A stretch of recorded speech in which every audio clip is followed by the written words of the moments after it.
Yo. Welcome back to another edition of the Men Who Cry podcast. Like, subscribe, review, tell a friend, tell a friend, tell a friend, tell a friend. If you do not do those things, I have to assume that you voted for the Trump supporter on Love Island. On today's episode, we have a returning guest, and somehow, most of these pods, I feel like I know a lot about what I'm talking about. This one will be a change because at least for the first half, I'm not going to know what I'm going to be talking about. But Nina, a.k.a. Knicks hater Gibson, is back. She's here not to talk about the New York Knicks. She's here to talk to us about the hottest show on TV, that was on TV, which was Love Island USA. Before I start, did I tell you I had someone from high school win that show? What? Yeah. Really? Yeah, really. I'm not gonna say his name because we're not friends, but he won that. He won the show. We were like, "What?" Yeah, I was talking to my coworker about it because she was the first time I ever heard about this show was from my job, and I kept hearing the UK one was better, so I was kind of like paying attention more to this one or to that one rather. But I guess this one for the USA was popping, but he wasn't on this one. He was on a USA one prior to this. But Nina, how are you doing this fine evening? Ready to yap. Okay, no, please. I am now in your world. I will just ask some softball questions and you can go yard. First, why is everyone talking about this show? And like the only thing I know about this show is through memes. Mm-hmm. So I know Hudda, I'm a mommy multiple times. Mm-hmm. The Trump supporter girl, the girl who said the Asian slur, Amaya, and I don't know who the guy's name was one, but there was some dude named Ace that I guess was running the whole thing. So please, the floor is yours. Let me know what's going on with this series. Yeah, I mean, I feel like a big reason why people are so obsessed and I think more so invested in it is because I think Love Island really mirrors what's going on in today's like dating culture and dating world. There's like I think for a lot of people, it really sits there and like emphasizes the fact that there's maybe a plethora of options for certain people. So you may have someone that you really connect with, but you feel as though if you decide to like close things off with that person, you're just missing out on certain things or just something that can be potentially better. And that's not always great, right? And then on the other hand, you have a lot of people who settle because they have like maybe severe scarcity mindset. So there's some way, somehow, an element of relatability to Love Island now more than ever that is a bit concerning, but also I think because people see themselves in this, but just obviously not in this like bubble, they get so in tune with it. There's like relatable aspects, whether you've been a certain person, know a certain person, interacted with a certain person, it's there. That relatability aspect, I think, is why people are so heavily invested. And I think to your other point is why Hudda has been such a topic of discussion. Because when it comes to a girl like Hudda, you have either dealt and hopefully survived someone like that, or you've been that person. So that's why there's such polarizing conversations on the topic of her. So yeah, like with Hudda, like she, for example, I find her to be like extremely like anxious attachment style. Like she's like poster child for that. I find her to be very exhausting. I don't know how certain people deal with her. I think from the outside looking in, pretty girl, and she probably has like good banter to get you in. But then when you get to the meat and bones and the potatoes of who she really is, it's exhausting. Like she's one of those people where she's just ready to be on the defense immediately. She doesn't really care about being solution oriented. She cares about being right. And there's like definitely a difference between the two. She can be manipulative, and I actually don't think that she, like, just by nature, I think it may be because of some stuff that she may have been through or whatever the case may be, but she can be very manipulative. She weaponizes her tears, all the hoopla. Ace, he is like the ringleader of the entire villa, which is odd because he's the smallest one, but he just kind of has this like commanding demeanor. So he's got short king energy? Is this what I'm getting? He does have short king energy. How short are we talking? He's not short for real. He's like what, 5'9" ish, Well, he 5'2". claims that he's 5'10".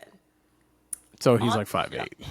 on the show, it does give 5'8", but then in his defense, people on that show, they're tall. Those men are tall, and yeah. So I guess in It's reality, a bad spot because you can be 5'10", but if you're standing next to three guys that are 6'2" and you'll look up, it's little. Yeah, you will yeah. look little. So in retrospect, if he's actually 5'10", he ain't short for real. Like, cause see, I'm 5'4". I could date a 5'10" guy and be all right. I do prefer Oh, 6'. here we go. Back to the thing about. Listen, it's okay. We understand this. Like, I I have been 6 feet since I was I don't know 13, 14. So I've been this height for like a long time, right? I never consider myself to be tall. I understand I am technically tall, but I knew I wasn't short, you know? And I always, to me, my biggest thing is you have to date within your box. This is the thing I would say about these type of shows is what they reveal is that you got to find your sandbox and play in your sandbox, right? There are just certain women I'm not talking to. It got nothing to do with their looks at all. Yeah. It's just who they are and what they expect out of me. For example, I went out with someone a couple weeks ago. It was a nice young lady. We went to a comedy show, Okay. and it was not like a Barclay Center. It wasn't anything fancy. It was it was free. And she came in stilettos and a mini dress. It's just not for me. And again, there's nothing to do with what she looked like. Very pretty. Yeah. All I saw was money. And like, that's just not going to work for me. Yeah. I feel like when you're like 5'8", 10, don't date 6'1" girls. Or try to date 6'1" girls. They're probably not going to be in the space for you. So it's all about finding Exactly. the box. What works for you works for you. What aligns with you aligns with you, and I think that is okay. Yeah. But yeah, me personally, I'm 6 foot and up. But Oh, okay. So wait. So all right. So this all right. We have a problem here. This is why what do I we have a don't understand. problem? How is it, Nita? You are short. You then cannot dictate to then date tall. Yes, I Okay. can. I I've dated a repeat. short man before, and it's not for me. I was How like, is it not for you? Was he shorter than you? no, he was So 5'8". how is it not for you? How tall was this person, He this was five individual? eight. That's 4 inches taller than you. My heels are 4 inches and up. So y'all are on an equal playing field, which is That's what you guys want financially, okay? So there you go. Boom. We just solved the I'm problem. not trying to be on eye level with my man. I'm so sorry. I am not being. Eye level. This That's is crazy. you know what? Go ahead. It's crazy to be eye level? Absolutely. How is it crazy to be eye level? Not also you do not live in 4'4" heels. I've seen you wear sneakers. But when I want to like pop out in my heels, if we're going to like a nice dinner, an event, or whatever. Nina, in all honesty, how many times a year you wear high heels? A year. I don't know. It depends. I would What's say the less. number? I don't know. I maybe like let's say like maybe like 10 to 15. So you are out here determining men for you to date based on not even 1% of the year. But it's like All I said was you are making very large decisions on very small sample sizes. that was just an example. There's something about a tall man that's just it's T, you know, like it's T. But there's something about a short man that's just not. And you know, some people like short kings. You know what I'm saying? Like again, we were just talking about what Yes, play people in who your, should be short. but we were talking about playing in your sandbox. That's not my sandbox. That's not even my playground. So it's just we were just talking about playing in your sandbox. That ain't mine. That is a wow. Okay, I feel offended, and I'm not short. It's Yeah, just I don't know why you feel offended. because you're short. Like if I'm you were average. 5'8", I could be, or 5'7", I can hear that. Like, okay, again, that lines up with me. Even if you were like the guy was 5'3", I'd be like, okay, or even 5'5". All right, 5'5" that's a can't huge gap. look in my direction. again, A man again, who was 5'5" couldn't look in my direction. Okay, that's not happening. men, just protect yourselves out there. Okay, you know what I'm saying? Oh, you see, that's Just just my cup of tea. I'm not everyone else's cup of tea. Like, so it's fine. obviously you're hopefully should be, well, let me not say should be, hopefully we're all with one person for an extended period of time, Absolutely. husband, wife, whatever you want to name this significant other to be, right? I really just I guess wonder if we should all be so elitist in our height. Now Aaliyah. again, now again, I will not sit up here and act as if I am like absolved from this in certain types of ways with certain features I would like in a partner. However, I'm also at the point of like realistic. Like I wouldn't date someone 6'2" because I'm insecure about someone being taller than me. Yeah. But the amount of people or women that are over 6'1" is what, 10%, if that's even that high. So I'm pretty much good with the 90% of women in the world, right? You are going to be shorter than 90% of the guys you date. So to cut off a percentage of that people to get another percentage is the problem. And listen, I'm just, you know what? I'm not even gonna say that part because that's really gonna get me in trouble. But my point is just the sandbox can be expanded to guys 5'8" and 5'9". No, we can't. No, we can't. Listen, I say it all the time. I'm also not everyone's cup of tea. I know I'm a little mouthy for some people, and that's fine. But I like, some people like girls that are a little bit more quiet, keep some of their opinions to themselves. I like guys that are above 5'10". I'd preferably 6 feet and up, but like, yeah. Okay. When you keep pretending to wear stilettos, did the right people win? It was Amaya and I forgot the guy's Maya and name. Brian. Yes, I Brian. do think the right people won. Okay. They, What is it? I guess what is it that you get? I mean, I've seen her. I guess she's going to be on Call Her Daddy this week or some point. So I'm assuming she's going to get some type of like, yeah. you know, we know what this show was for. Yeah, yeah, yeah. But I would say, why were those two the right couple to win this thing? I will say, in my opinion, this is just Nia's opinion. Like, I feel like, I think even before we talked about them as a couple, I think Amaya specifically, she's one of those people who came onto that show and was very true to themselves. For me, Amaya was a breath of fresh air. I think the crying can be a little excessive. I would even call her even annoying at sometimes because just the type of person I am. I know if I was around her, I personally would have to take her in doses.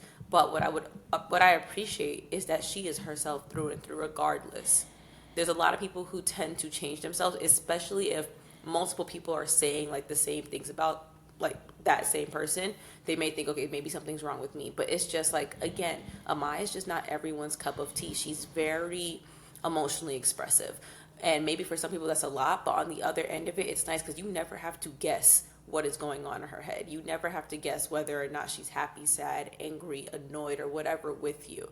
And with that being said, I think she articulates her feelings really well, as extreme as her feelings may be. And they're different from like a Huda where she kind of displays a lot of like protest behavior and things like that and manipulation tactics versus like Amaya where she's just kind of genuinely herself and it's like take it or leave it. And then finally somebody was like, I want you and everything that comes with you, the good, the bad, you know what I'm saying? And he couldn't be any more different than she is. But there's a level of understanding, and I think also going into it, they kind of they're aligned culturally as well, both being Hispanic, that he just understands certain stuff. Like from jump, before they were coupled up, there was a point where Amaya was coupled up with Ace.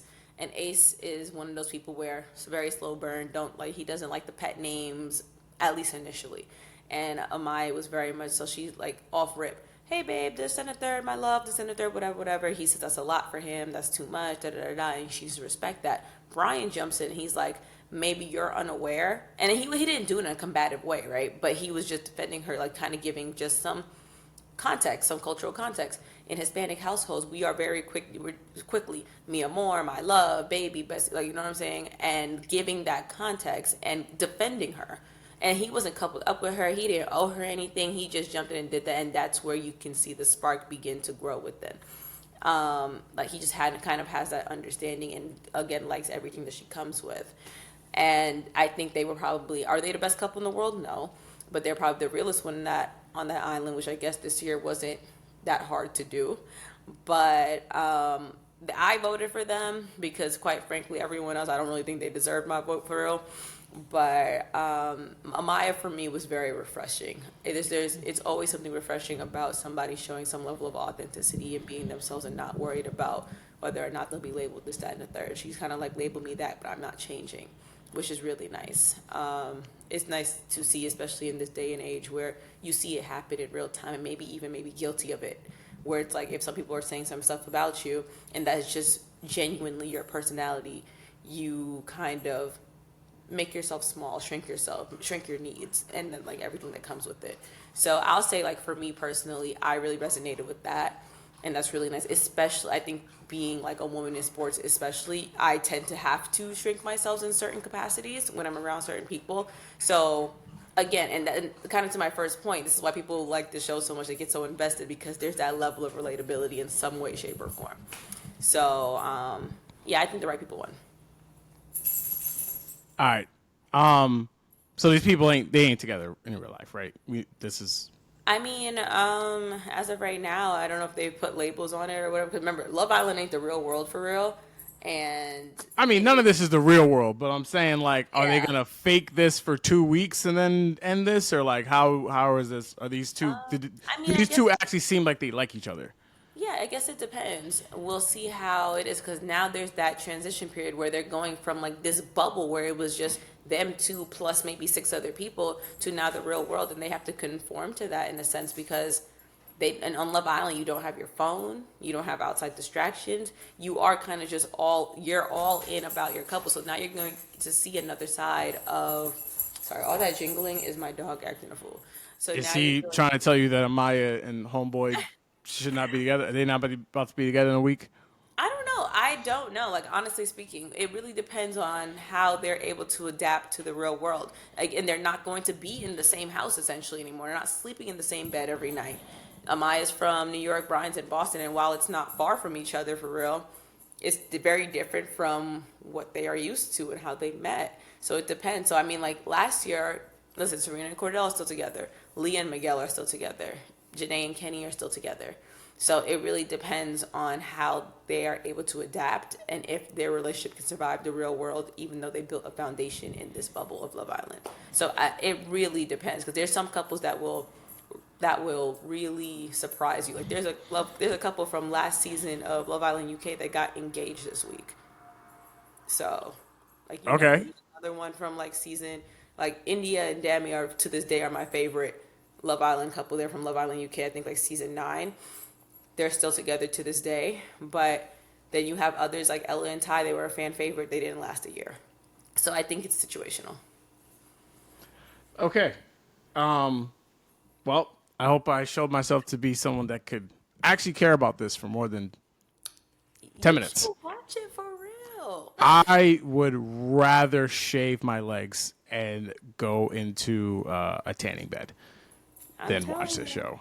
No, You can tell me all you want. Listen, again, like I said before, if this is supposed to be a microcosm of the dating scene, I personally don't need any more reminder of how it is out here. Okay. fair. You know what? Fair. Fair. I can see with I can blink twice. Just look outside. Just man, stories. Listen, Um, yeah, that's true. stories. Anyway, finally, also I've had you on, and there's not been a beef between Caitlin Clark and Angel Reese. I knew on RG3. that's, but you know, well now Shaq apparently is going to fight him. Yeah, So you know, it's again. Did you see him lose to Speed? RG3? Yeah. I did not. He apparently lost to him twice. Oh. Well, I mean, Speed be running for real. Like, he's fast. RG3 might have been the best athlete in the country at one point. I mean, Like, I understand he's fast, but like RG3 ran track. yeah, I know, but Speed, don't play with him. I guess not. He just beat a former rookie of the year quarterback. No, that wasn't what I was going to talk Like, about. he's like a rookie of the year quarterback who like is like 3 ACL surgeries later.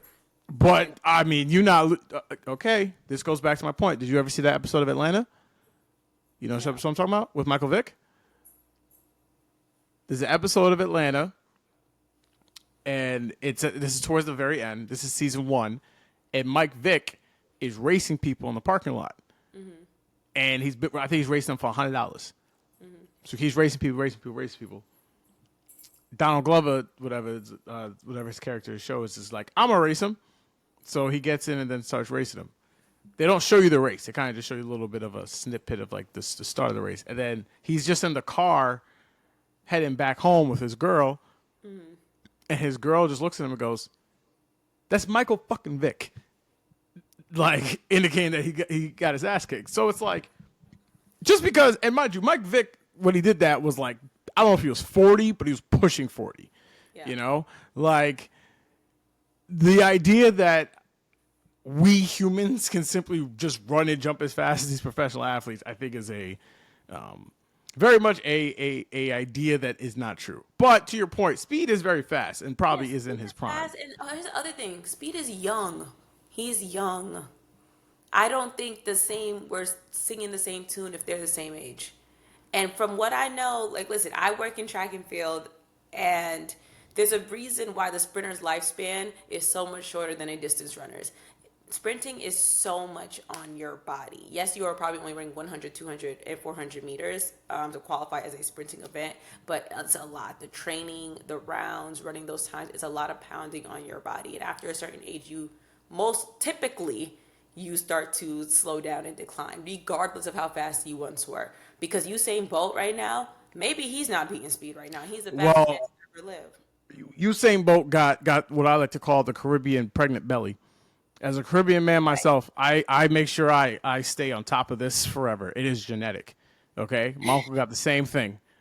Go look up a picture of Usain Bolt right now. He look like he 3 months. He look like he about to give birth. Listen, okay? I've seen him recently, and it's like I get it. It's one of those things, but I'm just like, I bring that point up to say, if Speed were to if Speed was to race Bolt right now, I don't think I'm gonna be bigging it up, hooting and hollering, because we're not talking about 2008 9.58 Bolt. We're talking about 2025 and a ruptured Achilles, multiple hamstring injuries later, Usain Bolt. You know what I'm saying? That's why I'm kind of like, I get what you're saying. I guess in my mind, because RG3 is so much younger than Usain Bolt, but neither here nor there. The point of this, he was when he was at peak fitness. That's why I'm kind of like, okay, like, tell me. I am still surprised. If he raced like a quarter, like, who's a fast quarterback right now that? If Well, he were again, to race Tyreek Hill maybe, and then I'd be like, who's Speed or RG3? Speed? If Speed raced Tyreek Hill and beat Tyreek Hill, I'd be like, whoa. Speed can't beat any current athlete. He can't beat any current athlete. Okay, like, not I shouldn't say any. He could beat a lineman, of course, but like a wide receiver like Jamar Chase, Lamar Jackson, he's not beating those guys. Right. So that's why I'm kind of like, he beat RG3 now, and it's kind of like, you know. I think it was the fact that the thing I was going to actually say, it wasn't even the fact that he lost, was that he took off his hat, and like, I don't even know, like, this is one of those things where people say, and I don't know RG3 from a can of paint, but like, there's just a thing about a dude and a hairline that's just like you just got to get your hair cut a certain type of way. Now, when he had that picture with his first white wife, his hair looked crazy. But it wasn't like the line, it was like a comb over. It was like he pressed it and then like combed it to the side. His whole thing up here And it's not like he's losing his hair. It's just it's just not maintained. Yeah, it's a very like off, concerning, and like it seems like it's purposeful haircut. Because I'm like, what are you like? Are you trying to grow your hair? Are you trying to like just? He doesn't pick us. Like I don't know what exactly is happening It's up top. yeah, I don't know if it's like a mullet that he's trying to do, but I guess to each their own. I don't think we could physically make mullets. I agree, but I think some people clearly beg to differ. I don't know what my man's doing up top. But either way, we are at the All-Star break Yeah, for the WNBA. The All-Star game will be this Sunday, which is my birthday. make sure you So, watch it. It's better than the NBA All Star game. oh, I agree with that. Like, I mean, that's like saying like, you know, halftime show with Essence or not. The Essence Fest was hey, that was better than the All-Star games. Like, all right, sure. But no, I will be tapped in because they do something called they actually play basketball. But I have some question. I have some questions prior to this. Why does everyone hate the Fever? Like, I know that they are very hyped because of their player, Yeah, and there is, I think, maybe an element of like new kid on the block kind of energy, but it really seems that like the players really hate the team. Not this is not a Caitlin yeah, Clark conversation. This is like a team conversation. yeah, Like Sophia Cunningham, yeah. she seems very hateable, hot but very hateable. Cause she be saying stuff sometimes that's just, girl. That's why. Okay, so see, I already in the space. But I also think they're very good and like could be a challenge in the postseason. So I just like to get the idea of like what's really the vibe of this team because I saw them win the Commissioner Cup without Yeah. Caitlin Clark and dominate in Minnesota. Obviously, that's been a little bit of a curse because no one who's won the Commissioner's Cup has won the championship. But I'm just fascinated by their whole like vibe per se. Yeah, something's definitely off with the organization. I think at one point I just thought it was maybe growing pains and dealing with the new attention, but clearly something is off because at first this season I was like, oh, they're going to be a problem, especially when they acquired Dewana Bonner. And I'm thinking a veteran presence mixed in with the talent of Caitlin Clark, Aaliyah Boston, and the rest of them, like, it should be good, especially with the new coaching change. Like the future is bright. The future is still bright for them. But when Dewana Bonner was very publicly just dissatisfied with her situation in Indiana, I was like, that's off. And then they waived Dewana Bonner, and I'm like, what's really going on right now? So there's something that is off in house that clearly is affecting the team. And I will say, like, on the flip side, on the good side of it, they're still performing well despite whatever may be going on. But I do wonder what is going on for real. Something is not great upstairs. I just don't know what that something is. I mean, yeah, obviously you have that new kid on the block stuff, but I think that's something that they're able to go past, and I think they've proven that last year because despite all that, they still made their first like postseason appearance in like 7 years. But I think what really raised an eyebrow to me is Dewana Bonner because she has always in her history been a great teammate, a great playmaker, and if anything, always an asset to the team. That was what raised an eyebrow to me. So for her to come on a very public format and be like, "Hey, yeah, I don't like your hair," and at first I'm thinking maybe because she misses her wife and whatever, and I mean they're reunited now, but like that's just not her.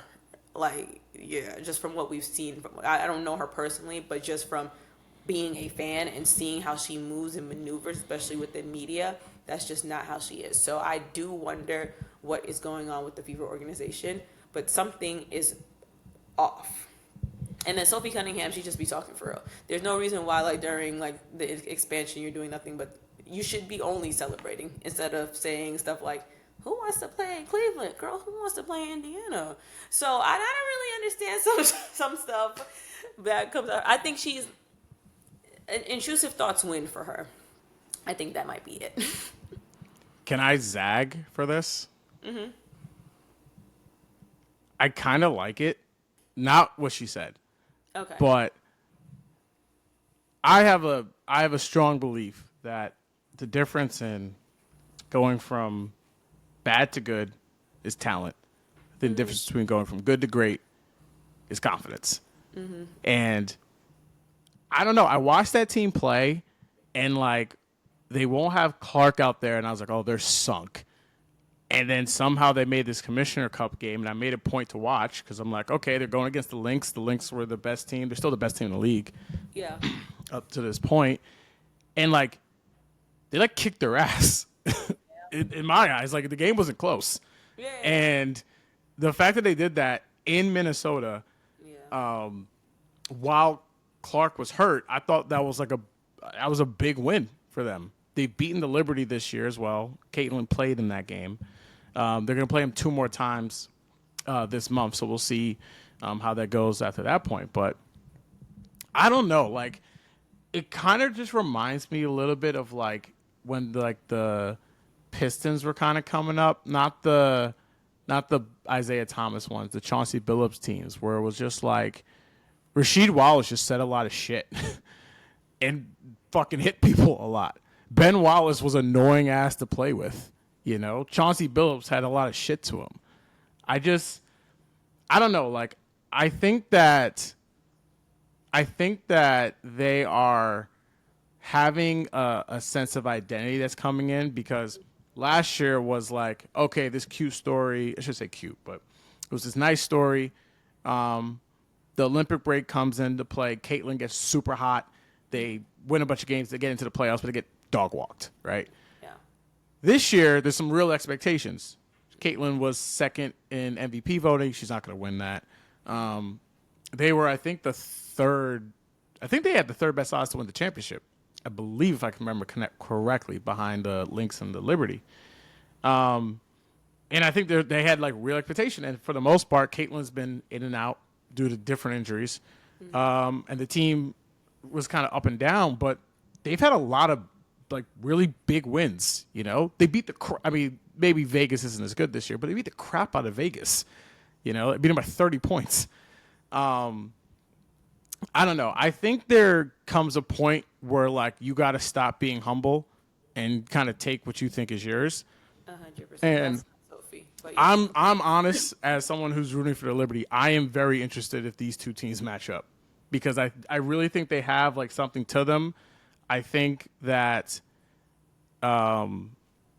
we'll see how it goes moving forward for them, where they are seeded in the playoffs. Obviously, they still have to make the playoffs. That's not necessarily even locked in right now, but I don't know. I'm just fascinated by the way they play and like just their teams kind of like almost F everyone else. We're trying to do it for our city, even if one of their players talks too much. Yeah, I know the team is definitely like that. I don't know if I'm like Sophie. Sophie's not like she's not like a Bill Lambier type of shit talker. You know what I mean? Yeah. She just be saying shit. Like I don't know how to explain it, but it's just like. But that's what I'm saying. It's like it does it to me. It's not even like. It's like you said. It's like it's almost like why would you say that kind of thing? It's not. I don't even look at it as trash talk. I just look at it as just like she be talking too much. Word. Like I think if it was trash talk for me and like she's on the court on some like yeah what's up get up, I'd be like all right. But they be fighting. I don't remember who they fought. The Sun. That's the W. But like she doesn't stick out to me as like she's no Diana Taurasi. Like she's like Diana Taurasi. She's a notorious shit talker. But I never sat there and be like, yeah, Diana just be saying shit for real. And I don't know what the fuck she's. You know what I'm saying? Like I don't. Like sometimes I don't understand Sophie's edge. But to your other point about the Liberty, I am interested to see how the Fever progress. I don't think I'm that scared of them if they match up with the Liberty in the playoffs, though. Okay. True. I don't think I think the experience that we have, especially from last year, outweighs a lot of stuff. And usually I say experience outweighs talent, but I think our talent also outweighs them. Like, please match up Sabrina Ionescu with Caitlin Clark. She will rock her in the playoffs. You know what I'm saying? And I think that's just a thing with her experience in the W. Her experience, she's been there before. And she's nasty. You know what I mean? So I think that combination of the three will really kind of outweigh, like, Caitlin's nasty herself, but that lack of experience as a WNBA guard, especially with like in a high stakes environment, would get her. And don't match up Sophie against Sabrina. She'll break her ankles for real. Sabrina will break Sophie's ankles. But I mean, I think, and I said this at the beginning when we talked about this like a few pods ago, where it's like, I do think we are one of the most complete teams in the league. So, yeah. Okay. Well, this is an easy transition because I actually did want to talk about the Liberty. Since being 9-0 to start, are they 3-6? Mm-hmm. I believe they're 13-6 now on the season. A little bit of up and down play, I think, since that 9-0 start that we just mentioned. Even with that 3-6 stretch over the next 9, they're only 2 games back of the number 1 seed with the Lynx. They look like they have a good chance to have home court at least in the Eastern Conference side. I do not remember the woman. It was Alicia Gray who got hurt for the Dream, who's out now, just had knee surgery. I could be wrong. Ryan Howard is out. Is she still with Atlanta? Yeah, one of their best players got hurt, unfortunately, and is going to miss a significant amount of time. I thought it was Alicia Gray, but I'll do the Googles. I'll do my Googles at the end just to double check. But my point is that they're pretty much not locked in, but they're going to make the playoffs. Yeah. I don't necessarily love at times like the offense because I think sometimes it can be like, Sabrina, you do your thing. Brianna, you do your thing. Okay, cool. We're not hitting threes. Great. I watched them play against the Vegas Aces last week, I believe, and I mean, AJ Wilson got hurt fairly early in that game, like midway through the second quarter, and they were struggling to put them away at the end. I'm not gonna freak out because when I think you're the champs, I think the stakes are just different in the regular season. I just don't think people, men, women, doesn't matter, go to a certain level, especially when like this isn't for the title, or this isn't going to be what's going to get us to the championship, right? However, I do still believe that there is real competition for them, and I am just curious of what you feel about the team so far. Also, Jones still out with various injuries. Hasn't played. Our starting center basically hasn't played all year. In and out the lineup the whole season. My poor little JJ. I think it's one of those things where I think as a fan, it's hard not to, but I really do try not to become a prisoner of the moment. I think it really is just a bad stretch. I haven't seen anything that was ridiculously concerning, but I do think what they're doing is displaying that they're human, that they're beatable. And it will become concerning for me if they continue to allow that to happen. There's nothing wrong with losing. There's something wrong with losing and not correcting certain stuff that needs to be happening.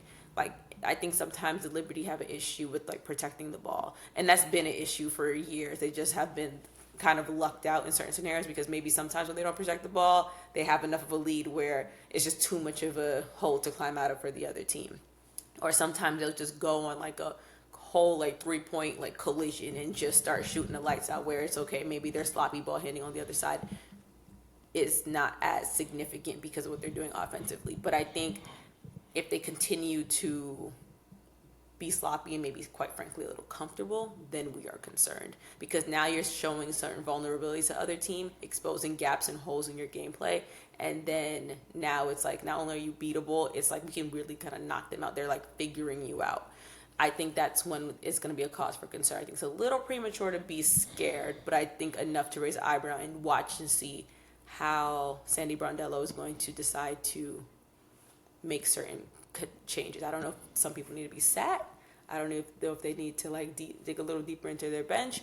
I'm not sure what the answer is, but I am interested to see how Brondello adjusts. She's an excellent coach. So I'm going to say after the All-Star break, these next 10 games will be decisive in how I feel about our chances. Well, speaking of that, the one of the teams that they're gonna have to play, and I actually really like that the WNBA did this. The Liberty and the Lynx have yet to play this year. And They are who I am concerned about. and this is now the team I was going to transition to. I think last time I looked up or last time I saw it, I think Nafisha Collier was minus 1,000 to win MVP. I can maybe double check that later, but I'm pretty sure she's going to win MVP. Yeah, that sounds about right. Be the first one in her career. Which is They wild. Yeah, But they have. I mean, Asia and Brianna were just trading those off. You know, they were. Jacqueline Jones does not like that. That one is interesting MVP. Anyway, but unfortunately, they just lost to the Sky before the break. I would probably chop that up to we're about to go on the break kind of losses. So I'm not. That's not something I'm too concerned about, or even for them, I'm not concerned about. But do you ultimately think that this is like they have to win it, but it's like right there again? You have the MVP, or presumably you'll have the MVP. You have a good inside track to have the number one seed again, or not again because the Liberty actually had it last year. They finished second, but you have a good chance to have home court throughout the playoffs. Do you think that this is like their moment to win the championship, and if they don't win it this year, do you think there's like any real repercussions that can come from them not winning the championship this season? Hell yeah, this is championship or bust for Minnesota. For Minnesota, in my opinion, like I think if they don't win this year, they may want to consider like moving some pieces around because what's not working? What is not working? You have the best player in the league on your team, leading your team. Hell, leading one of the All-Star game teams, Team Collier, right? And then you have like this X factor in Courtney Williams. If they do not win this year, something is seriously wrong. If I'm the GM, we're having a very active off season, to say the least. Nobody except Collier is safe. I think nobody on that team would be untouchable in my opinion. I would like be prepared for some blockbuster like trades, and some young talent and people that can help us grow. Because if I'm the GM and we don't win this year, I'm looking to see how we can not only win the following year, but continue some sort of like ace-like dynasty that they've been having probably within the last 5 years. So I think it's championship or bust, because they were this close last year, if I can give my objective opinion. But they just were fucking up. Like real talk. Like in the finals, they were just fucking up. So yeah, there's no reason why you have Collier. There's no reason why you have Courtney Williams, and you're not going to win the championship this year. They should win the championship this year. I don't think there's any team better than them. I don't think there's a team that can kind of like I think that there's teams that can be competitive with them, and if they have enough heart, can beat them. I think one of those teams are the Liberty. But realistically speaking, there's nobody that should be beating them. Yeah, they should win the championship this year. Okay. You were right. Ryan Howard was the guard from the Atlanta Dream who is hurt. The reason why my heart breaks for her. Yeah, because I was looking at them again, another team that might have given the Liberty. I don't think they would have given them trouble, but they beat them early in the year, and yeah, exactly. Yeah, they would have been competitive for sure. And they definitely, though, someone like you can't catch. If they catch you flat-footed, they're gonna beat you. But yeah, Ryan Howard being hurt really sucks. But on the other end of it, because of that, Kayla McBride is gonna replace her in the All-Star game, so that should be interesting. Also, Brittany Griner is on that team. Didn't know that. Yeah. That was an off-season move. Is Brittany Griner at the still in the league stage of her career? Do you get what I'm saying when I say still in the league? What are we talking? What kind of vet? Are we talking like DeAndre Jordan vet? Or are we talking Paul Pierce on the Nets or the Wizards vet? Perhaps. Okay, not Paul bad. Not Paul bad. Okay. Maybe DeAndre. But like where is Brittany Griner is not the factor that she once was. You know, Got you. Okay. she'll give Okay. you she'll get busy a couple games here and there, but Couple if she, rebounds, couple elbows, you know. you know what I mean, she might make a game changing defensive play because she still is Brittany. Brittany gonna be Brittany, Well, but it's a good thing about being tall. Like you said, you can't teach height. you can't. See why it's so important? Yeah, not for you. It's not. It shouldn't be a requirement for you. Hey, Lastly, the mind. Lastly, yeah, I guess you kind of like answered. We talked about a little bit with the Lynx. It's just, what is something you're looking for? I guess to close out the year. Like, who's the teams that you were looking to maybe like make any moves in terms of like seeding wise, and are there any actual like surprises that we might have come playoff time? I think the one story to kind of piggyback off of real quick, the one story that I at least thought about was the Valkyrie. The fact that they like, I thought they were going to be terrible just because like yeah. their expansion team, you know, it's kind of hard for them to get the players, and it's the first year of it. But like their quiet as kept might make the playoffs. They're decent. They're Yeah. decent. They're not a bad team, especially for a team this first time. This their first day out here for real. So they're not bad. But I think someone to look out for. I would look out for Washington, the Mystics. I think they are Two going. All Stars. Yeah, two All Stars. I'm really interested to see how Kiki is going to like progress throughout the season because she's making a bid for that Rookie of the Year spot. She's making a real bid for herself. Although Paige has been playing phenomenally as well, but usually you can predict it by now.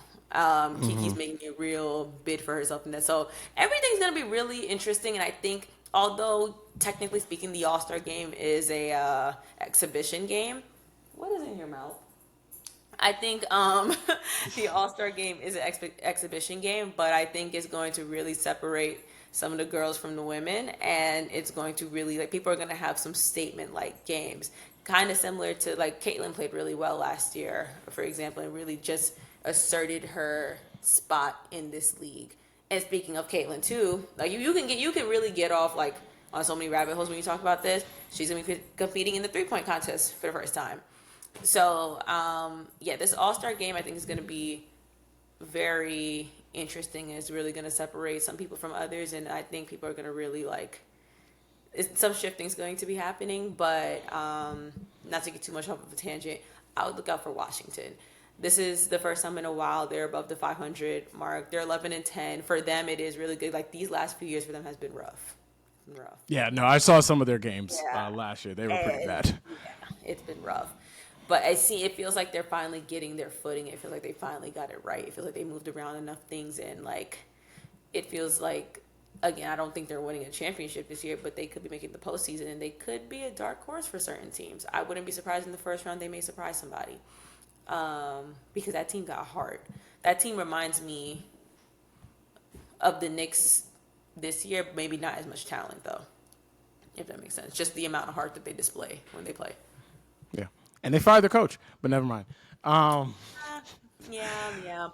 But yeah, they're good. And I think, like, even we talk about Kiki, just the amount of young talent right now that's just coming into the league, the future is bright, especially with the expansion. They do need to up their roster spots, though. That needs to be prioritized. But I'm glad they're adding more teams. Yes, exactly. And yeah, I guess I'm interested just to see like their growth, like who's kind of going to be the last couple of playoff teams just to get in. But yeah, like at the same time, I guess my last thing is like, what the hell's going on with the Aces? Yeah. I think they're still under 500. Last thing I checked, Asia had an outstanding game. She got hurt in the Liberty game, but she came back, had an outstanding game the next game. And I still think pound for pound, she's the best player in the league. And I don't know what's kind of up with her team, per se. They made that trade to get Kelsey Plum out of there, and the Sparks have been pretty bad. Now, Cameron Brick hasn't played the whole year, so, you know, part of that's going to be on them. But, like, they got Chelsea Gray in, and I don't know why the team is so bad. And I it's funny because I think sometimes like there's I think the difference in between a WNBA style of like how they view coaches and an NBA style of how they view coaches, right? I can make the case for Becky Hammon to say this has been enough. Like you can make the case that she not should be fired, but could be fired. Okay. I don't think that would be right. But if they don't make the playoffs, I wouldn't project that right now. But it's on the table that they don't make the playoffs. Yeah. This would then be back-to-back years of them not even making the finals, right? Lost in second round last year. They couldn't miss the playoffs this year. If they don't miss the playoffs, they might be out in round one. She's basically cussed out her team a few times from what I've read and seen. Mm-hmm. And one of the things that I feel is if you only got but so many of those in you, if you're not winning, right? Like you winning, people will deal with you being kind of crazy. Right. You doing all that talking and we losing, now we about to have some problems. So that for me is the storyline of like the rest of the year is just like, where is this Aces team going? Because I feel like you still have the best player in the league in her prime. Maybe if she's like dead center or going towards the tail end of it, she's smack dab in it. And I feel like they made a big move, but it doesn't necessarily seem to be working out the way that they intended. Yeah, I think sometimes certain situations may call for some really difficult conversations to be had. I think when Chelsea was in, was she Seattle before coming Seattle, here? Yep. Maybe the type of situation that was there worked for her and her playing style, which is why she was so dominant there with Skylar. But I don't know if Vegas is a situation that works for her because she just hasn't been playing well there. Nobody has been playing well except for Asia. I saw a stat line where it was like she had like 20-something points and everyone else was just like maybe 20-something minutes, but they just were just in the like sitting there with their triple singles. I don't know what was going on. And maybe this is extreme and maybe a little hypocritical about being a prisoner of the moment, but I do think if they have another disappointing season this year, they may want to seriously consider a rebuild of some sort, maybe a mini rebuild or something, because it was confusing to me when Kelsey Plum was traded. That confused me because I consider her like that, maybe not the superstar of the Aces, but she was an X factor in my opinion. That one was confusing and a bit concerning, but I was like, okay, whatever.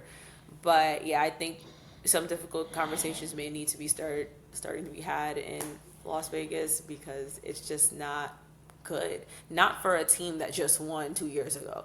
If they won like maybe 6 years ago, whatever, I'm like, okay, yeah, whatever. They probably do for like a slump of a season, but it was a little too recent for them to be at like the top of the league and seemingly untouchable for them to be where they're at now.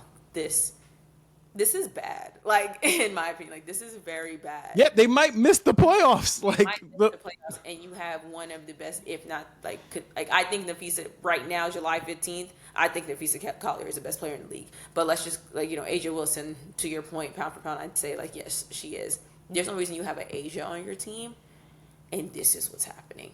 Like, you guys look extremely vulnerable and extremely weak and extremely beatable. That doesn't even sound right saying that in the same sentence with Las Vegas. But yeah, I wouldn't be some hard conversations, some hard moves are probably going to have to be made sooner rather than later, and I'd prefer them do it before the offseason begins because this ain't the Aces I know. So, exactly. But that's it, pretty much. I know you had a long flight, so I appreciate you giving me this time and update on everything dating to WNBA talk. I really appreciate it. Next time. We can't talk about track. I mean, I was about to say, is there anything you'd like to plug really fast for us before we head out for the rest of the night? Check out Flow Track. Check out Workout Wednesdays. We got a special one coming that I have to fly out for tomorrow, so I better watch it. So, Yeah, no, I mean, but honestly, though, it's a world championship year. The Olympics was last year, so a lot of people have something to prove. This is probably like this is our Super Bowl this year, and we're gonna see some good stuff happening. U.S. trials at the end of this month. Jamaica had their trials last month, and teams are starting to get pieced together from like track to field. There's drama in the best way, so keep your eyes open. Well, if is there anyone that I know knows drama and loves being around short kings, it's Nina Gibson. So thank you so much, Nina, for doing this pod again, as always. And for all you guys, thank you guys for listening. Make sure you like, subscribe, review. This is the Men Who Cry podcast. Thank you all again. See you guys in a week.